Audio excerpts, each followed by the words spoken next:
In a desolate world, once filled with bustling cities and vibrant communities, an eerie silence now reigns. The machines, once marvels of human ingenuity, have evolved into merciless overlords. The streets that once echoed with laughter and footsteps now lie deserted, their pavements cracked and weathered, and animals are now almost forgotten.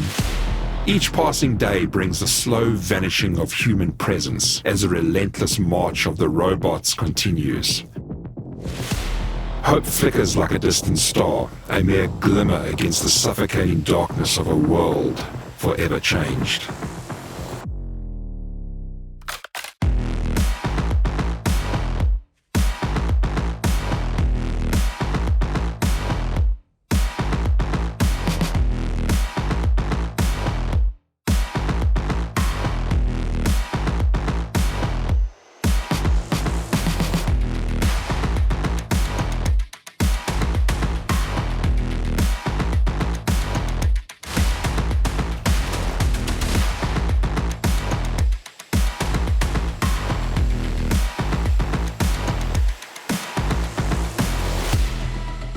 District Zero was only released at the beginning of July 2023, but it is already turning heads and thrilling players. It is a Sci-Fi overhaul mod that is looking to give a new experience, and I'm very excited that such a unique project has already had a really good liftoff.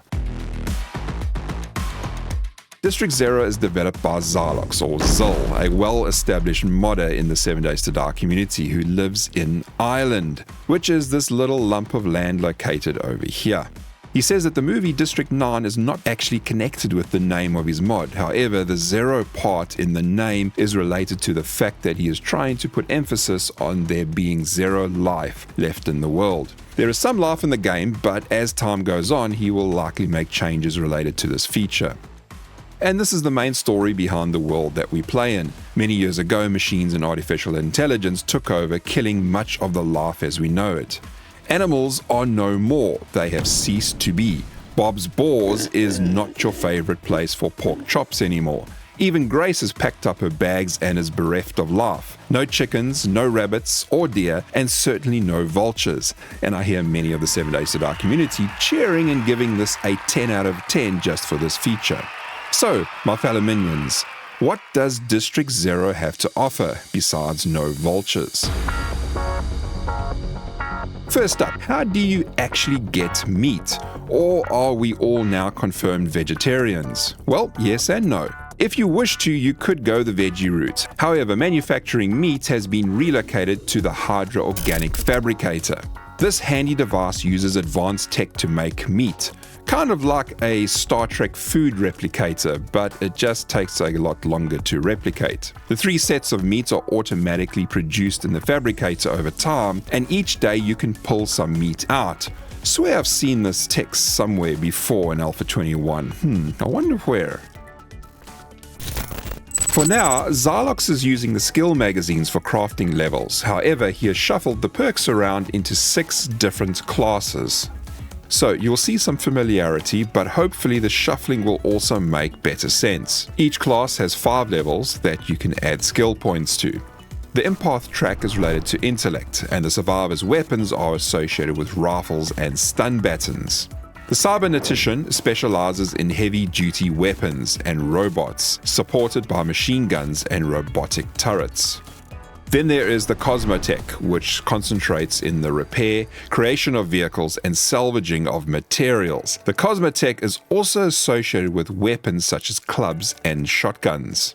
The 4th tree is the Exomedic. The Exomedic focuses on fitness and treating injuries. They take blades and handguns with them into the battlefield.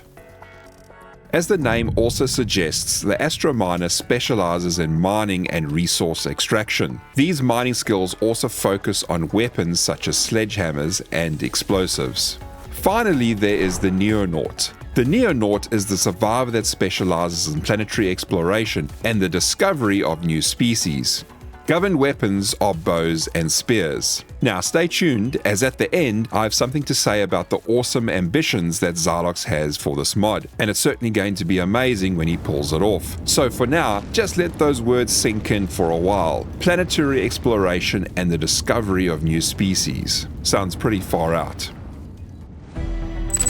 With farming, just like vanilla, you can use farm plots to grow your seeds. Thankfully, Zilox has followed the direction of most overhaul mods that have seen the light, and you don't lose your blasted seeds when harvesting. There's also another option for planting, and that is with the use of the new farming multitool. With the farming multitool, you will also be able to plant your seeds directly into the ground. You can also craft a dew collector, but as Zil has added the glass jars back into the game, you can continue with life as it was prior to Alpha 21 and still craft glass jars. Besides the main water sources, you can also collect murky water from sinks, fire hydrants, and even broken dew collectors. Besides the standard vanilla vehicles, which are crafted in the same way, there are 5 custom new vehicles. This mod is still in its early days, so there is certainly more to come. Likely also more of the flying or hover cars. There are currently 2 in the mod, look pretty awesome, have standard storage, and steers similar to the helicopter when it comes to moving forwards and backwards by tilting your nose in whichever direction.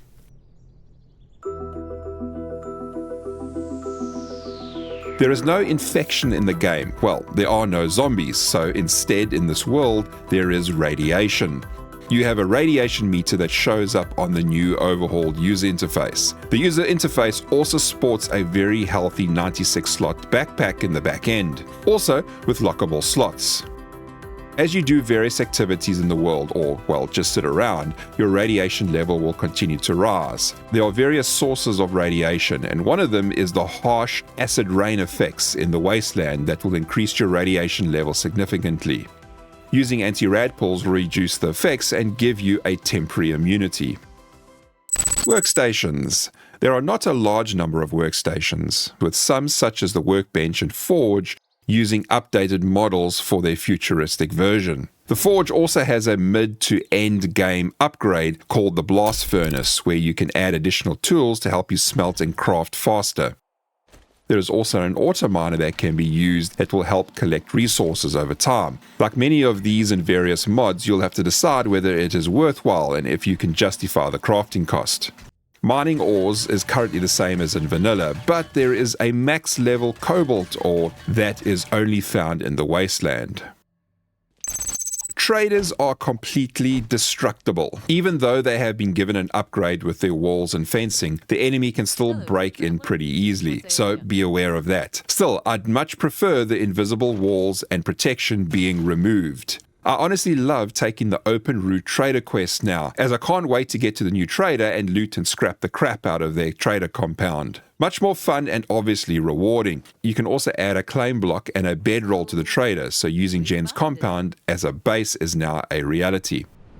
As many items in the world can be picked up, this allows you to use various things specifically for storage and lighting. The lights you pick up in the world can be recharged, depending on the type of light. So they can be recharged with either dukes, fat, or wood.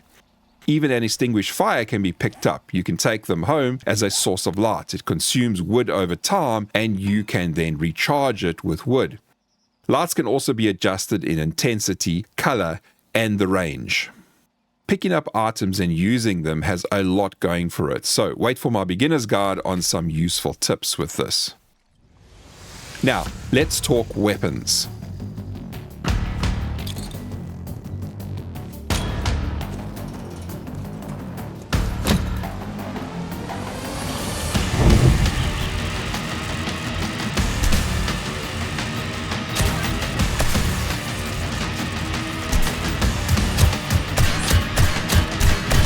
Besides your conventional vanilla weapons, the mod is also sporting fusion, plasma, and laser tiers. These custom materials will also show up in your mining and your harvesting tools. Most of the weapons will have one of each tier. For example, with the shotguns, there is a fusion shotgun.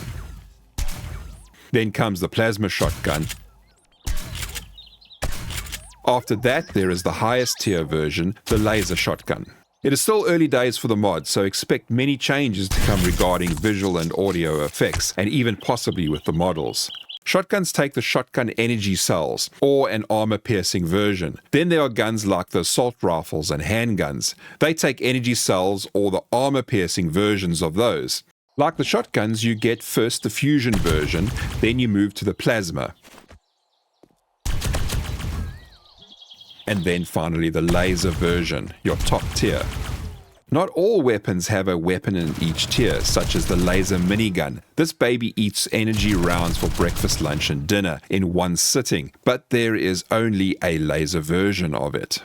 Explosives have also not been left out. Currently there are 3 new explosive options. The lower end EMP grenade, which you can start picking up from loot and rewards quite early on, has lower damage but excellent range for slowing down the AR Scourge for a few seconds. There is also the plasma rocket launcher and the plasma grenade launcher. They each have unique ammo, but do pack a relatively good punch when it comes to area of effect damage as well, especially for those humanoid bots. Speaking of which, we finally take a look at what Zilox has to offer when it comes to the enemy AI. At the bottom tier we have the regular troops. These are similar to your regular zombies that you are used to and include various androids. And then we also have the cyborgs. The bots have all typical letters and numbers for their names, so you tend to just start remembering them by color and models. I also started giving them my own names like Skinny Darth, Terminator, C-3PO, and well, this guy just stayed Crawler or Steve. Next we have the Juggernauts. They are similar to your general boss zombies, but with a lot more armor, making them more difficult to take down. When you first see Bumblebee, it is quite a shock. Just keep plugging away. They have a lot more health and armor, but the Juggernauts are not too difficult. Ultimately, you have the mechs. You will spot them early on in the cities at times, but mostly you can stay away from them or just avoid them. Some of them have weapons, but they don't shoot at you. Instead, they will storm in your general direction for a melee attack, kicking or using their weapon to hit you. However, there are a number of the large ones that will rip blocks apart with ease from their projectile weapons, and certainly will attempt to kill you if they spot you, so try and stay away from them until you're ready to take them down. Drones also prowl the skies, a replacement for vultures and screamers. So once you create enough screamer heat, or should we say drone heat, then a drone will come looking to check out what all the fuss is. One of the differences is that they do shoot back from a distance. Not too accurate, but still, they are as quiet as a church mouse, so they can take you by surprise. Also, just like normal screamers, they will call an enemy AI if they spot you.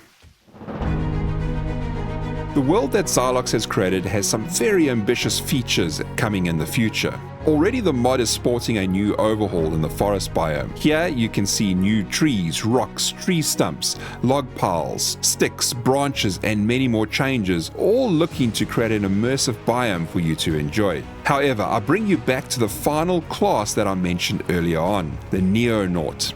The Neonaut is the person that specializes in multi-planetary exploration and the discovery of new species.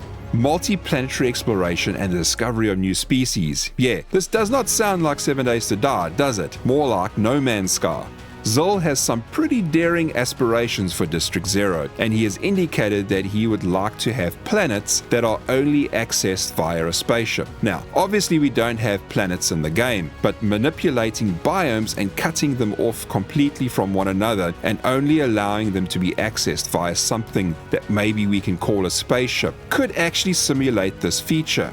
These are still early days, we have a long way to go, but what I see already in the mod and what this developer has plans to implement, even if it takes a while, it is certainly making me very excited. This mod kicks some serious butt and has a great future ahead of it. Well, my fellow survivors, I will see you soon in my beginner's guide and tips. I publish many of my guide videos on my website, so they can be easily found with various mod headings. So, thanks for watching, and I will see you in the next one.